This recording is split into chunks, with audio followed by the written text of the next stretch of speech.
Temple tiger part 2। Writer Jim Corbett. Jim Corbett बताते हैं, जब वो टाइगर का शिकार करने के लिए बैठे हुए थे घाटी में पेड़ के ऊपर। कहते हैं घाटी में शुक्र तारे के उदय के समय अनेक पक्षियों के गाने की आवाजें सूर्य की लाल चमक के पहाड़ों में खत्म होते ही शांत हो गई थी। गोधूली गहराती गई और एक सींग वाला उल्लू मेरे ऊपर के पहाड़ पर बोला। चंद्रमा के उदय होने से पूर्व वहां पे अर्ध अंधकार का एक अल्प समय आएगा। वह समय अब आ गया था और झोपड़ी के निवासी अब मृतक के समान चुप थे। मैं राइफल को जकड़े हुए था और अपनी आंखों पर जोर देकर अपने नीचे की जमीन को देख रहा था कि टाइगर, जिसने मेरे पेड़ के नीचे से गुजरना टाल दिया था, अपने शिकार पे आ पहुंचा और जो उसने पाया था उसे देखकर वह गुस्से में था। एक धीमी गुर्राहट की आवाज में उसने गिद्धों को अपशब्द कहे, जो यद्यपि 2 घंटे पूर्व जा चुके थे, परंतु अपनी तीखी दुर्गंध भूमि पे छोड़ गए थे, जिसे उन्होंने बीट करके गंदा कर दिया था। 2-3 संभवतः 4 मिनट तक वह अपने में ही गुर्राता रहा और उसके बाद चुप्पी छा गई। प्रकाश अब तेज हो रहा था। अगले कुछ मिनटों में चंद्रमा पहाड़ के शिखर से उदित हुआ, जिससे मेरा संसार प्रकाश से जगमगा गया।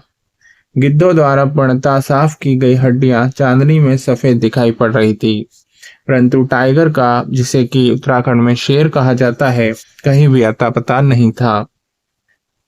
अपने होठों को गीला करने के बाद, जो उत्तेजना के कारण सूख गए थे, मैंने एक छोटी सी सीटी बजाई। बाला सिंह सतर्क था और मैंने उसे झोपड़ी के मालिक से चूल्हे की आग मांगते हुए सुना। घास की झोपड़ी की दरारों से मैंने प्रकाश की लो देखी, जो कि लालटेन जलने के साथ तेज हो गई। रोशनी झोपड़ी के पार गई और बाला सिंह ने दरवाजा खींच के खोल दिया और फिर वह दहलीज पे खड़े होके मेरे अगले आदेशों की प्रतीक्षा करने लगा। हल्की सीटी की आवाज करने के अलावा मैंने कोई आवाज और कोई हलचल नहीं की थी। जिस समय मैं पेड़ पर अपनी जगह पर बैठ गया था और अब मैंने नीचे देखा कि तेज चांदनी में मेरे नीचे एक शेर खड़ा हुआ था। शेर मतलब टाइगर की बात हो रही है। वो यूके में, यानी कि उत्तराखंड में, टाइगर को शेर और तेंदुए को, यानी कि लेपर्ड को, बाघ बोला जाता है।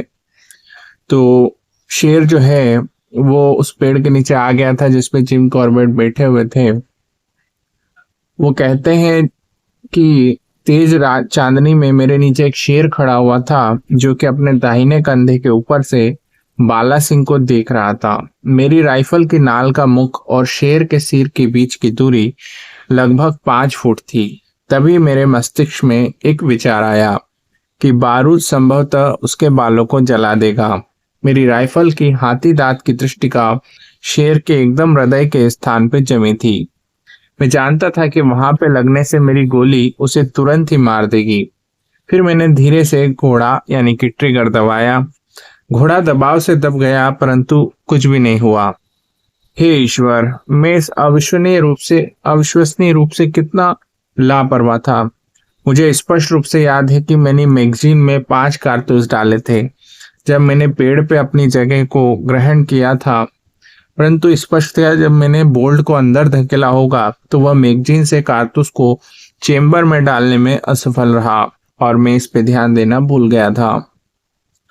यदि राइफल पुरानी तथा जंग लगी होती तो कदाचित यह संभव होता कि मैं अपने भूल को सुधार लेता, परंतु राइफल नई थी और जैसे ही मैंने लीवर के बोल्ट को वापस खींचने के लिए उठाया, जोर से धातु की आवाज हुई और शेर एक ही छलांग में किनारे के ऊपर कूदा और मेरी नजरों से ओझल हो गया। अपना सिर मोड़कर मैंने देखा कि बाला सिंह पे इसकी क्या प्रतिक्रिया हुई थी। मैंने उसे झोपड़ी में पीछे हटते और दरवाजा बंद करते देखा। अब आगे चुप्पी बनाए रखने की कोई जरूरत नहीं थी और जैसे ही बाला सिंह मेरे पुकारने पे मुझे पेड़ से नीचे उतारने सहायता करने के लिए ऊपर आया, मैंने राइफल के कुंडे को वापस खींचा ताकि मैगजीन को खाली कर सकूं। और जैसे ही मैंने ऐसा किया, मैंने देखा कि बोल्ट के सिरे पर स्थित बाहर फेंकने वाले भाग में एक कारतूस पड़ा था। अतः राइफल भरी हुई थी तथा सेफ्टी कैच बंद था। जब मैंने घोड़ा दबाया था, राइफल से फायर क्यों नहीं हुआ? बहुत देर से मुझे इसका कारण समझ में आया। मेंटन का प्रबंधक जब मुझे राइफल दिखा रहा था तो उसने मुझे एक बात पे विशेष ध्यान देने को कहा था। और वो यह था कि इस राइफल में लिबलिबी को 2 बार दबाना आवश्यक है। मैंने इससे पूर्व कभी भी ऐसी अपडेटेड राइफल का प्रयोग नहीं किया था, अतः मुझे मालूम नहीं था कि आवश्यक था कि प्रारंभिक दबाव से बोल्ट ऊपर खिंच जाता था, जिसके बाद घोड़े के स्ट्राइकर को छोड़ने के लिए दोबारा दबाना पड़ता था। जब मैंने अपनी असफलता का कारण बाला सिंह को बताया तो उसने खुद को दोष दिया, क्योंकि उसने कहा कि यदि वह मेरी भारी राइफल और सूटकेस ले आया होता तो यह नहीं होता। मैं उस समय उससे सहमत होने को तैयार था, परंतु जैसे जैसे दिन बीतते गए मैं बहुत आश्वस्त नहीं था कि यदि मेरे पास भारी राइफल होती तो भी मैं उस शाम को शेर को मारने में सफल हो गया होता। अगली सुबह भी आदमखोर के बारे में जानकारी लेने के लिए एक लंबी पैदल यात्रा मुझे तय करनी पड़ी, और जब मैं रेस्ट हाउस में वापस लौटा तो मेरा वेलकम एक बहुत ही एक्साइटेड आदमी ने किया, जिसने मुझे सूचित किया कि शेर ने अभी अभी उसकी एक गाय को मारा था। वह अपने मवेशियों को घाटी के दूसरी तरफ उस स्थान पर चरा रहा था जहां पर मैं पिछली शाम को बैठा था। तभी एक शेर निकला और उसने एक लाल गाय को मार डाला। उस गाय ने कुछ समय पहले एक बछड़े को जन्म दिया था। वह व्यक्ति बोला कि वह बछड़ा मर जाएगा क्योंकि उसके पास और कोई दुधारू गाय नहीं थी। पिछली शाम को शेर के भाग्य ने उसका साथ दिया था, परंतु उसका भाग्य हमेशा तक उसका साथ नहीं देगा और इस गाय की हत्या करने के कारण उसे भी मरना पड़ेगा, क्योंकि पहाड़ों में मवेशी कम संख्या में हैं तथा एक गरीब आदमी के लिए एक दूध देने वाली गाय की क्षति एक गंभीर बात थी। उस आदमी को अपने शेष मवेशियों के छोटे झुंड के बारे में कोई चिंता नहीं थी जो भाग के गांव को लौट गए थे। अतः जब तक मैं खाना खाता रहा वह प्रतीक्षा करने को तैयार था।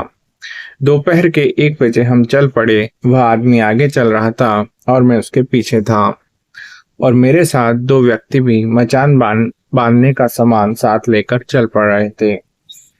पहाड़ की बगल में खुले मैदान में खड़े होकर मेरे गाइड ने इशारा करके मैदान की स्थिति बताई। उसके मवेशी उस समय टीले से नीचे 1/4 मील की दूरी पे घास के एक छोटे से क्षेत्र में चल रहे थे, जब घाटी की तरफ से आते हुए एक शेर ने गाय को मार डाला था। मवेशियों का समूह भाग के पहाड़ के ऊपर आके टीले से होते हुए उसके गांव पहुंच गया था, जो दूसरी तरफ था। हमारा सबसे छोटा मार्ग घाटी से होके ऊपर दूसरी तरफ जाता था, परंतु मैं शेर को छेड़ने का खतरा नहीं उठाना चाहता था। इसलिए हमने घाटी के किनारे का चक्कर लगाया और ऊपर से उस स्थान पे पहुंच गए जहां पे गाय को मारा गया था। धारा के ऊपर और उस स्थान के बीच में जहां पे ढोर डंगरों में भगदड़ मची थी, कुछ पेड़ों का झुरमुट था। भागते हुए जानवरों के पैरों के निशान कोमल भुरभुरी मिट्टी में गहरे धंस गए थे, और इन निशानों का उस स्थान तक पीछा करना संभव था जहां से कि वे आरंभ हुए थे। यहाँ पे काफी खून जमा था, जिससे घसीटने के चिन्ह दूर जा रहे थे। ये निशान पहाड़ के आर पार 200 गज दूर एक गहरी तथा घने जंगल से आच्छादित घाटी में गए थे, जहाँ पानी की छोटी धारा बह रही थी। इसी घाटी के ऊपर शेर अपना शिकार ले गया था। गाय सुबह लगभग 10 बजे एक खुले मैदान में मारी गई थी, और शेर की पहली चिंता यह रही होगी कि वह इसे किसी निर्जन स्थान तक ले जाए जहां तक उसे कोई देख नहीं पाए। इसलिए वह उसे घाटी के ऊपर ले गया था और उसे एक परिचित स्थान में रखने के बाद, जैसे कि उसके पगमार्क्स ने बताया, वो नीचे घाटी में चला गया था। ऐसे क्षेत्र में जहां मनुष्य तथा मवेशी चल फिर रहे हो, यह भविष्यवाणी करना बेवकूफी होगी कि एक शेर कहाँ लेटा हुआ होगा, क्योंकि थोड़ी सी छेड़छाड़ करने पे ही वह अपनी स्थिति को बदलने पे मजबूर होता। अतः यद्यपि पगमार्क्स घाटी की ओर गए थे, 3 आदमी और मैंने बहुत सावधानी पूर्वक घिसटने के चिन्हों का घाटी के ऊपर तक पीछा किया। टीले से 200 गज नीचे जिससे हम आए थे, बारिश के पानी ने पहाड़ के बगल को खोखला करके एक बड़ा गड्ढा बना दिया था। यहीं से घाटी आरंभ होती थी। वह गड्ढा, जिसके ऊपर के सिरे पर ऊंचाई से एक 15 फुट की खाई मिलती थी, बहुत वर्षों पहले बन गया था, और अब उसमें आंशिक रूप से बांज और अंगू के 10 से 12 फुट ऊंचे पौधे उगे हुए थे। इन पौधों तथा 15 फुट ऊंची ढांग के मध्य में एक छोटा सा खुला स्थान था, जिसमें शेर ने अपना शिकार रखा था। मुझे गाय के मालिक से सहानुभूति हो गई जब उसने मुझे रोते रोते बताया कि वह सुंदर जानवर जो हमारे सामने मरा पड़ा था, उसके सामने ही जन्मा था। वह उसे विशेष रूप से प्रिय था। जानवर के किसी भी हिस्से को खाया नहीं गया था। स्पष्टतया शेर उसे यहाँ अपने विश्राम के पलों में खाने के लिए ही लाया था। बैठने के लिए एक स्थान को खोजना अब जरूरी था। घाटी के दोनों तरफ बांज के अनेक बड़े वृक्ष थे, परंतु ऐसा कोई नहीं था जो कि शिकार के ऊपर स्थित हो तथा सभी पर चढ़ना असंभव था। शिकार से 30 गज नीचे तथा घाटी के बाईं तरफ एक छोटा मजबूत शूलपर्णी का पेड़ था, जिसकी शाखाएं तने से समकोण पर निकल रही थी और जमीन से 6 फुट ऊंचाई पे एक सुदृढ़ शाखा थी, जिस पर मैं बैठ सकता था और दूसरी पे अपना पैर टिका सकता था। तीनों आदमियों ने मेरे जमीन से इतने नजदीक बैठने का विरोध किया, परंतु वहां पर मेरे बैठने योग्य कोई अन्य सुविधाजनक स्थान नहीं था। अतः शूलपर्णी के पेड़ पर तो बैठना ही था। आदमियों को दूर भेजने से पहले मैंने उनको उस झोपड़ी में जाने को कहा जहां मैं पिछली शाम रुका था, और वहां पे तब तक प्रतीक्षा करने को कहा जब तक कि मैं उनको आवाजें नहीं देता या स्वयं वहां नहीं पहुंच जाता। घाटी से पार की दूरी लगभग आधा मील थी, और यद्यपि वे व्यक्ति मुझे अथवा शिकार को देख नहीं सकते थे, परंतु मैं झोपड़ी को शूलपाणी के वृक्ष की पत्तियों के बीच से देख सकता था। आदमियों ने मुझे दोपहर में 4 बजे छोड़ा था तथा मैं शूलपाणी की शाखा पर ठीक से बैठ गया था, और मैंने लंबी प्रतीक्षा करने का अनुमान लगाया था, क्योंकि पहाड़ का मुख पश्चिम की तरफ था और शेर संभवतः सूर्यास्त से पहले नहीं आएगा। मेरी बाईं ओर का दृष्टिपात शूलपर्णी की पत्तियों के बीच से दिख रहा था, जो कि घाटी में 50 गज तक फैला था। सामने मुझे उस घाटी का स्पष्ट दृश्य दिख रहा था, जो लगभग 10 फुट गहरी और 20 फुट चौड़ी थी, तथा अपने सामने के पहाड़ का दृश्य भी दिख रहा था, जिस पे चट्टानें उभरी हुई थी, परंतु कोई पेड़ नहीं था। दाहिनी तरफ मुझे धार तक साफ दिखाई दे रहा था, परंतु मैं शिकार को नहीं देख सकता था, जो कि छोटे छोटे पेड़ों की घनी वृद्धि के कारण छुपा हुआ था। मेरे पीछे रिंगौल का एक घना झुरमुट था, जो कि मेरे वृक्ष के बराबर फैला हुआ था और शिकार को छिपा रहा था। शेर अपने शिकार को बारिश के पानी द्वारा बनाए गए गड्ढे में रख देने के बाद नीचे घाटी में चला गया था, और यह मानना लॉजिकल था कि जब वह लौटेगा तो उसी रास्ते से आएगा। अतः मैंने अपना सारा ध्यान घाटी पे केंद्रित किया, यह निश्चय करके कि जब शेर मेरे सामने समकोण पे खड़ा होगा तभी मैं उसे गोली मारूंगा।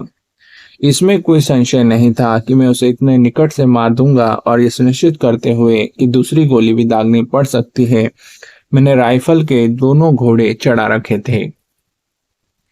जंगल में सांभर, काकड़ और लंगूर थे, और बहुत संख्या में फिजेंट, नीलकंठ, बेबलर, कस्तूरा, नीली गर्दन वाले नीलकंठ भी थे, जो सभी बिड़ाल परिवार के किसी भी सदस्य को देखकर बोलते हैं। अतः मैंने सोचा कि शेर के आगमन की पर्याप्त चेतावनियां मुझे प्राप्त होगी, परंतु यहाँ पर मैं गलत था, क्योंकि एक भी चेतावनी भरी आवाज को सुने बिना मैंने अचानक शेर को अपने शिकार पे गुर्राते हुए सुना। घाटी में संभवतः पानी पीने के लिए जाने के बाद शेर ने रेंगाल के झुरमुट का चक्कर लगाया और मेरे निकट से गुजरे बिना शिकार के पास गया। इससे मुझे अत्यधिक चिंता नहीं हुई, क्योंकि शेर दिन के प्रकाश में अपने शिकार को अधीरता से खाते हैं, और मैं आश्वस्त था कि शीघ्र ही या देर से शेर खुले मैदान में आएगा। वह लगभग 15 मिनट तक मांस के बड़े लोथड़ों को चीरते फाड़ते हुए खाता रहा होगा कि मेरी नजर एक भालू पे पड़ी, जो कि पहाड़ की चोटी के साथ साथ बाईं ओर से दाहिनी ओर आ रहा था।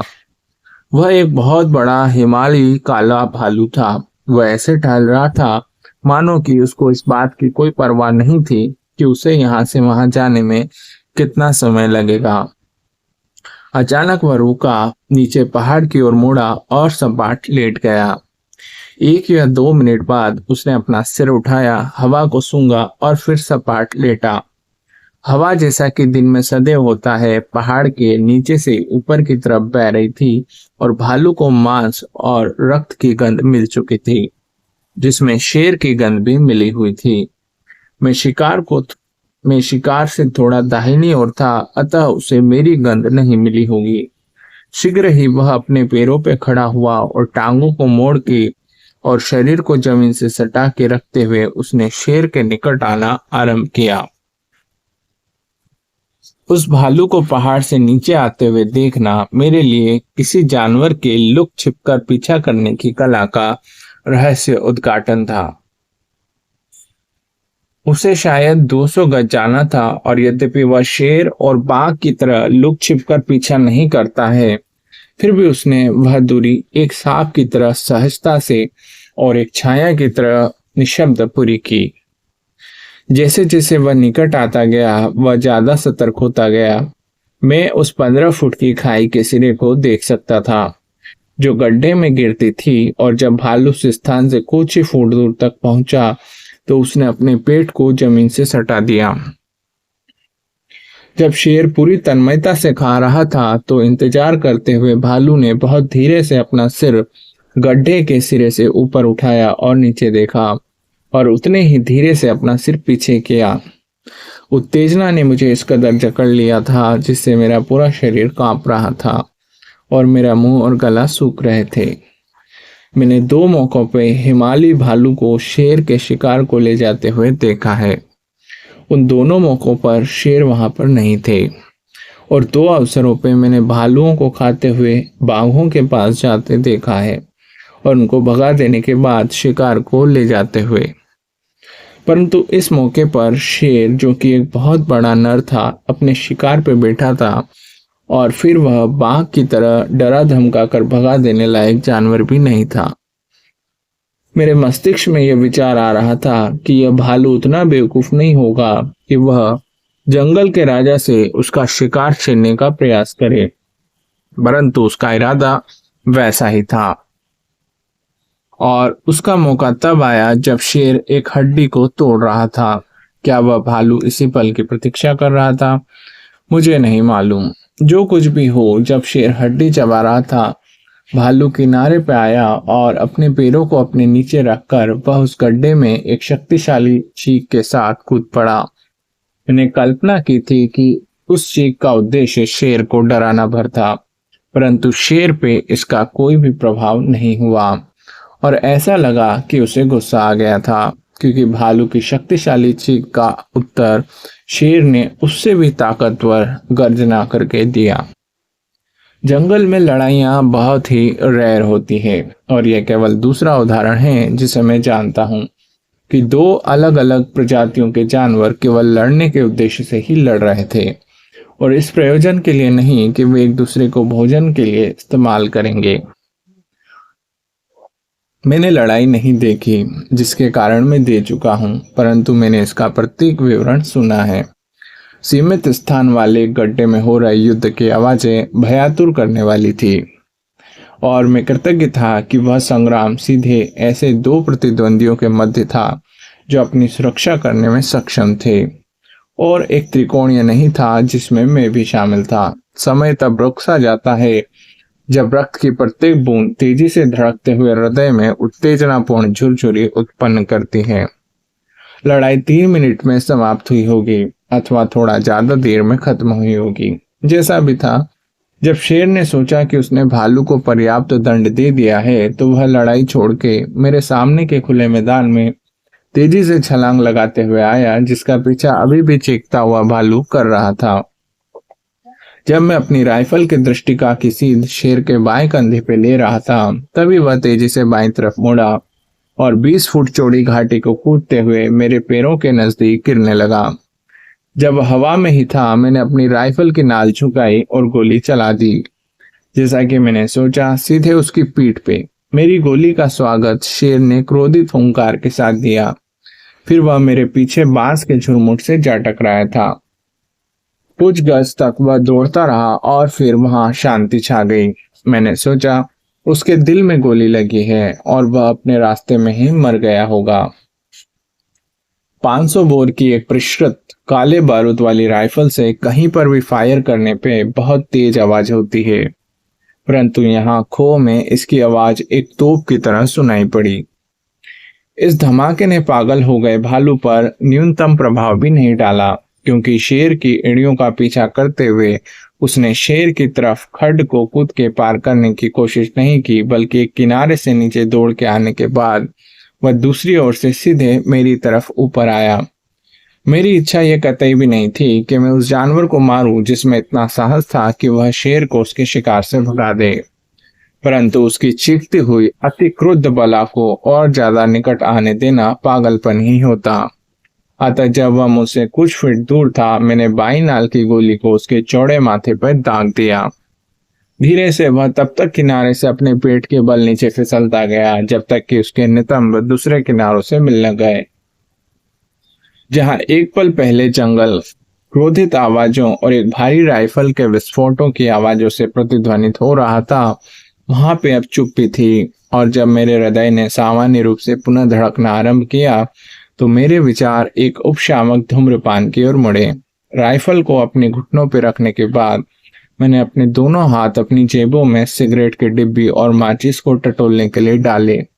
उसी क्षण मैंने अपनी दाहिनी तरफ एक हलचल देखी और अपना सिर घुमाने के बाद देखा कि शेर बिना शीघ्रता किए एक खुले मैदान में धीमी चाल से जा रहा था, जिसमें वह 1 या 2 मिनट पहले गया था, और वह मुझे नहीं बल्कि अपने मृत शत्रु को देख रहा था। मैं जानता हूं कि इन घटनाओं का वर्णन करते हुए जिस तरह वह घटित थे, शिकारी मुझ पे परले दर्जे की खराब निशानेबाजी और घोर लापरवाही का आरोप लगाएंगे। खराब निशानेबाजी के आरोपों से बचाव करने को मेरे पास और कोई दलील नहीं है, परंतु मैं लापरवाही का कदापि दोषी नहीं हूं। जब मैंने शेर की पीठ पे गोली चलाई तब मैं आश्वस्त था कि मैं एक प्राण घातक चोट पहुंचा रहा हूं। फिर शेर का क्रोध भरा प्रत्युत्तर, जिसके बाद उसका पागलों की तरह दौड़ लगाना और आवाजों का अचानक ही शांत हो जाना, सब इस बात के पर्याप्त प्रमाण थे कि शेर अपने रास्ते में ही मर गया था। मेरी दूसरी गोली ने भालू को तत्काल ही मार डाला था, इसलिए वहां पे इस बात की कोई आवश्यकता नहीं थी कि जब मैं पेड़ पर ही बैठा था तो अपनी राइफल को अपने घुटनों पर रखने से पूर्व उसे दोबारा भर लेता। शेर को जीवित और अक्षत देख के मुझे आश्चर्य हुआ, जिससे उबरने में मुझे 1 या 2 मिनट लगे होंगे। उसके बाद मैंने शीघ्रता से कार्य किया। राइफल एक अंडर लीवर नमूना थी, जिसका लीवर अपने स्थान पे घोड़े की 2 रोंकों से स्थिर रहता है। इस कारण राइफल को शीघ्रता से भरना कठिन होता था, और इसके अलावा दूसरे कारतूस मेरी पतलून की जेब में थे, जिनको खड़े होकर निकालना आसान था, परंतु एक पतली शाखा में बैठे होने पे ऐसा करना पॉसिबल नहीं था। क्या शेर को मालूम था कि भालू मर चुका था, या वह उस पे सिर्फ आग जमाए हुए बगल से होने वाले आक्रमण से बचना चाहता था? मुझे नहीं पता था।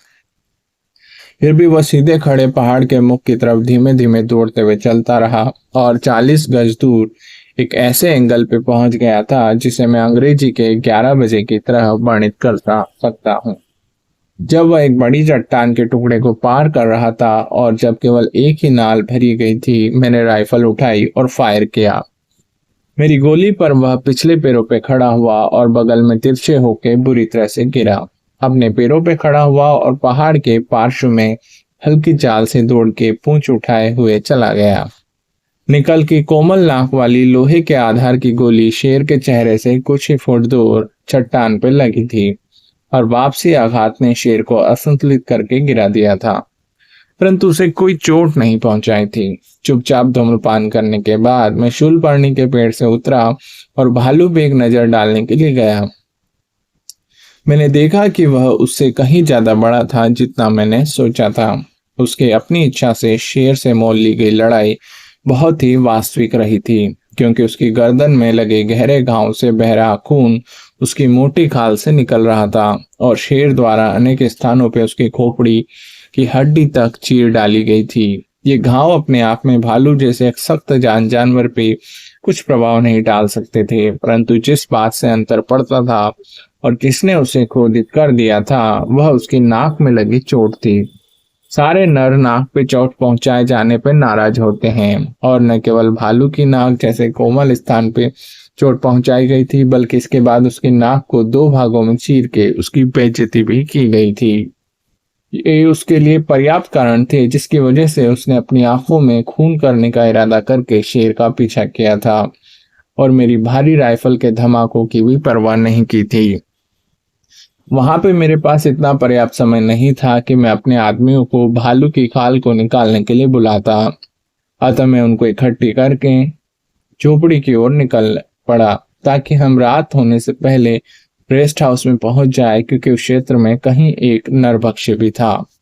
मेरे आदमी और 1 दर्जन से अधिक ग्रामीण जो झोपड़ी में इकट्ठा हो गए थे, बहुत उत्सुकता से घाटी के पार से मेरा निकट आना देख रहे थे, और जब मैं उनके बीच में पहुंचा तो वे आश्चर्य से चुप रह गए।